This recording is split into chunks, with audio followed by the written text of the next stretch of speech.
Hello friends, આપણે બનાવશું મગનું શાક અને ભાત. આપણે અહીંયા થોડાક મગ લઈ લીધા છે. આપણે અહીંયા ભાત લીધા છે 2 વાટકી જેટલા. આપણે આ મીઠું લીધું છે, મરચું લીધું છે અને હળદર લીધી છે અને આખું જીરું લીધું છે. આપણે રાઈ લીધી છે વઘાર માટે. આપણે 4 થી 5 નંગ લસણની કળી લીધી છે, એને આપણે સુધારી લીધી છે. આપણે મરચાં લીધા છે 2 નંગ જેટલા, આપણે એને સુધારી લીધા છે. થોડીક આપણે કોથમીર લીધી છે, આપણે એને સુધારી લીધી છે. આપણે અહીંયા 2 નંગ જેટલા ટમેટા લીધા છે, આપણે એને સુધારી લીધા છે. 2 નંગ જેટલી ડુંગળી લીધી છે, આપણે એને સુધારી લીધી છે. હવે આપણે મગ બાફી લઈશું. તો આપણે એક કુકર લીધું છે, આપણે એમાં મગ એડ કરી દઈશું. આપણે બધા મગ એડ કરી દેવાના છે. આપણે એમાં થોડુંક પાણી એડ કરશું. મગના ઉપર આવે એટલું આપણે પાણી એડ કરી દેવાનું છે. આપણે એમાં 1 ચમચી ભરીને મીઠું એડ કરશું. 1 ચમચી ભરીને મીઠું એડ કરવાનું છે. હવે આપણે એને બાફી લઈશું. આપણે કુકરનું ઢાંકણું ઢાંકી દઈશું અને આપણે એને બાફી લઈશું. તો અહીંયા આપણે કુકરનું ઢાંકણું ઢાંકી દીધું છે. આપણે ગેસ ચાલુ કરશું, એના પર કુકર રાખશું. આપણે હવે મગને બાફી લઈશું. તો અહીંયા આપણે ગેસ ચાલુ કર્યો છે, એના પર કુકર રાખી દીધું છે. આપણે હવે મગને બાફી લઈશું. આપણે 3 થી 4 સીટી એને થવા દઈશું. પછી આપણે વઘારી લઈશું મગને. પછી આપણે મગનો વઘાર કરી લઈશું. તો આપણા મગ બફાય ત્યાં સુધીમાં આપણે ચોખા બાફી લઈશું. આપણે એક થાળીમાં ચોખા નાખી દેવાના છે.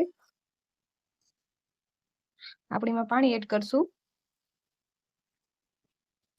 આપણે એને 1 થી 2 પાણીમાં ધોઈ લેવાના છે આવી રીતના. તો અહીંયા આપણે 1 થી 2 પાણીમાં ચોખા ધોઈ લીધા છે. હવે આપણે એને બાફી લઈશું. તો આપણે એક તપેલું લીધું છે, આપણે એમાં પાણી એડ કરી દઈશું. આપણે બધા ચોખા એડ કરી દેવાના છે. એમાં બધા ચોખા એડ કરી દઈશું. તો આપણે ચોખા બફાય એટલું પાણી એડ કરી દીધું છે. આપણે 1 ચમચી ભરીને એમાં મીઠું એડ કરી દઈશું. તો અહીંયા આપણે મીઠું એડ કરી દીધું છે. આપણે એમાં થોડુંક તેલ એડ કરી દઈશું. થોડુંક આપણે તેલ એડ કરવાનું છે. આપણે બધું આ રીતના મિક્સ કરી લેવાનું છે. તો અહીંયા આપણે બધું મિક્સ કરી લીધું છે. આપણે ગેસ ચાલુ કરશું, એના પર આપણે તપેલું રાખશું. ઢાંકી દઈશું. ઢાંકણું આપણે ટાંકી દેવાનું છે. આપણે થોડી વાર ચોખા બફાવા દઈશું. આપણા ચોખા બફાય ત્યાં સુધી આપણે લસણની કળી અને મરચું ખાંડી લઈશું. મરચાં બધા નાખી દેવાના છે અંદર. આપણે એને આ રીતના ખાંડી લઈશું. આપણે એમાં થોડુંક અડધી ચમચી ભરીને આપણે એમાં મીઠું નાખશું, એટલે આપણે ઝટ ખંડાઈ જશે. આ રીતે આપણે બધું ખાંડી લેવાનું છે.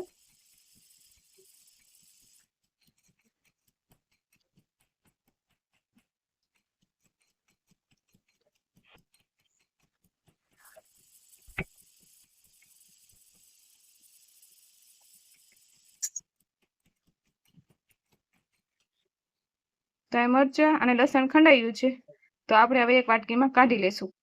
તો અહીંયા આપણે એક વાટકી લીધી છે, આપણે એને કાઢી લેવાના છે. એમાં આપણે આ રીતે કાઢી લેશું.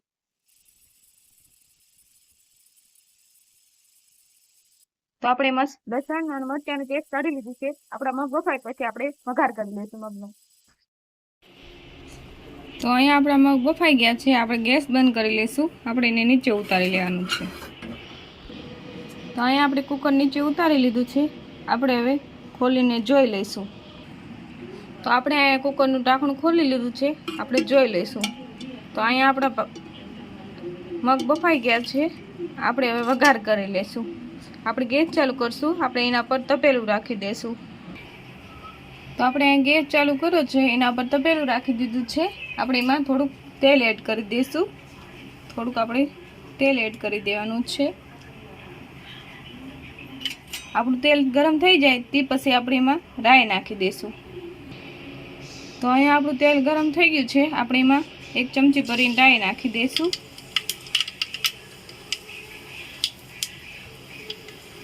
અડધી ચમચી ભરીને આખું જીરું નાખી દઈશું.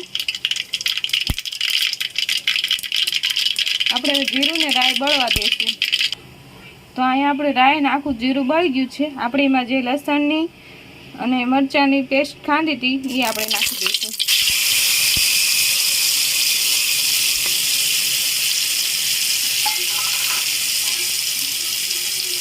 આપણે એને આ રીતના મિક્સ કરી લેવાનું છે.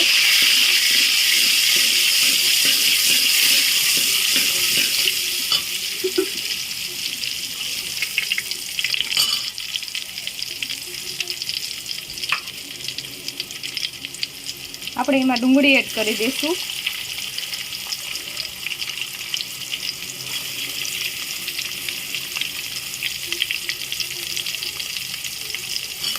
આપણે બધી ડુંગળી એડ કરી દેવાની છે. આપણે આ રીતના મિક્સ કરી લેવાની છે. તો આપણી ડુંગળી તેલમાં શેકાવા દેવાની છે. ડુંગળી શેકાઈ જાય પછી આપણે એમાં ટમેટા નાખી દઈશું. તો આપણે થોડી વાર એને તેલમાં શેકાવા દઈશું. તો અહીંયા આપણી ડુંગળી તેલમાં ચડી ગઈ છે. આપણે એમાં ટમેટા એડ કરી દેવાના છે. આપણે એમાં ટમેટા એડ કરી દઈશું. આ રીતના આપણે બધું મિક્સ કરી દેવાનું છે.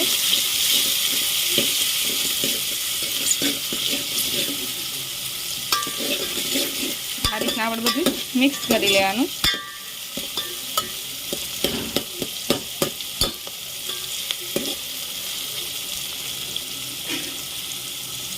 આપણે થોડી વાર ટમેટા તેલમાં ચડવા દઈશું.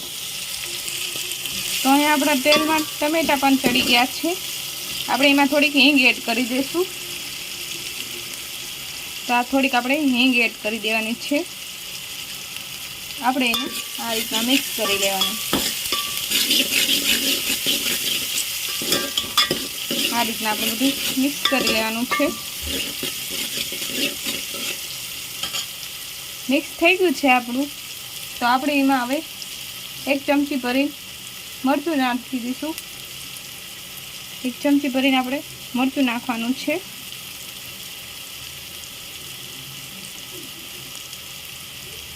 અડધી ચમચી ભરીને આપણે હળદર નાખશું.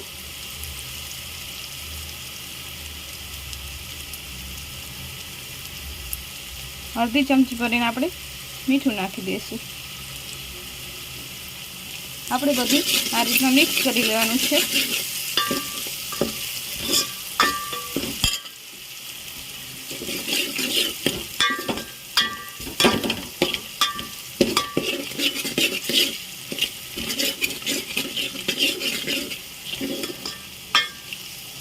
આ રીતના આપણે બધું મિક્સ કરી લેવાનું.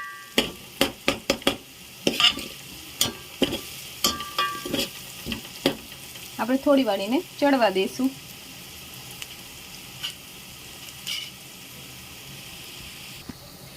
તો આપણે અહીંયા બધું ચડી ગયું છે, બધું મિક્સ થઈ ગયું છે. આપણે એમાં મગ એડ કરી દઈશું. તો આપણે બધા મગ એડ કરી દેવાના છે.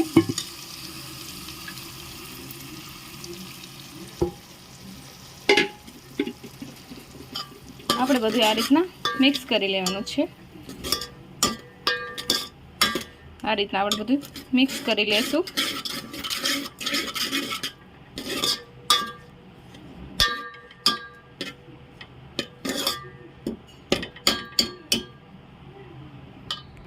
તો અહીંયા આપણે બધા મગ એડ કરી દીધા છે. આપણે એને આ રીતના બધું મિક્સ કરી લેવાનું છે. આપણું અહીંયા બધું મિક્સ થઈ ગયું છે. આપણે એમાં થોડી કોથમીર એડ કરી દઈશું.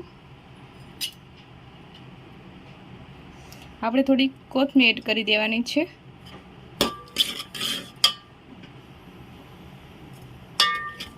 આ રીતના આપણે બધું મિક્સ કરી લેશું.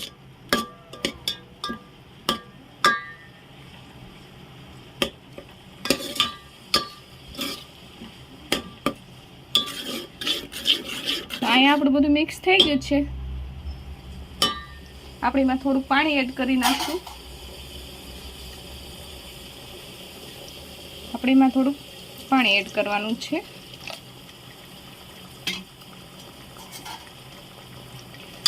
આપણે બધું આ રીતના પાછું મિક્સ કરી લેવાનું છે. આપણે હવે એના ઉપર ઢાંકણું ઢાંકી દઈશું અને થોડી વાર એને ચડવા દઈશું. તો અહીંયા આપણે એક ઢાંકણું લીધું છે. આપણે એને ઢાંકી દઈશું. આપણે એને થોડી વાર ચડવા દઈશું. તો અહીંયા આપણા ચોખા બફાઈને તૈયાર થઈ ગયા છે. આપણે એને નીચે ઉતારી લઈશું. ગેસ બંધ કરી નાખવાનો છે. આપણે એને નીચે ઉતારી લઈશું. તો હવે આપણે જોઈ લઈશું. તો આપણું અહીંયા મગનું શાક ચડી ગયું છે. આપણે ગેસ બંધ કરી નાખશું. આપણે એને નીચે ઉતારી લેવાનું છે. તો આપણે અહીંયા તપેલું હેઠું ઉતારી લીધું છે. આપણે હવે જોઈ લઈશું.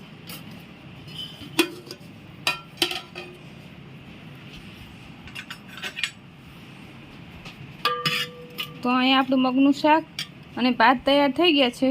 જો તમને મારી રેસીપી પસંદ આવી હોય તો લાઈક કરજો, શેર કરજો, સબસ્ક્રાઈબ કરવાનું ના ભૂલતા. આવજો.